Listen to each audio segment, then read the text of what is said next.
আসসালামু আলাইকুম। আমি আজকে দেখাবো ব্রয়লারের মুরগি টমেটো দিয়ে রান্না।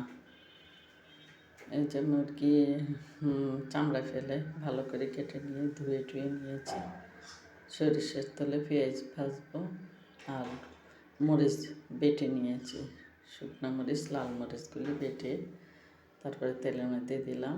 এবার রসুন বাটা, আদা বাটা, জিরা বাটা দিয়ে দেব।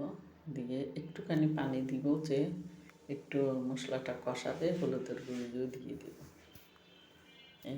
একটু পানি দিয়ে কষায় আবার পানিগুলি শুকিয়ে ফেলি।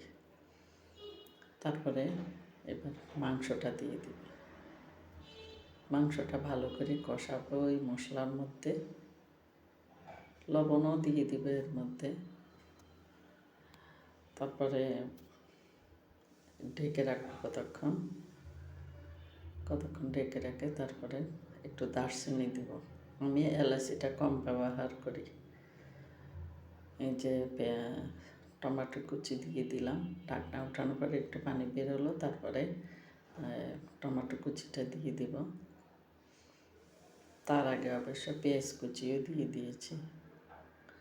এই হয়ে গেছে, একদম অল্প আগুনে হয়ে গেছে আমার ব্রয়লার মুরগি।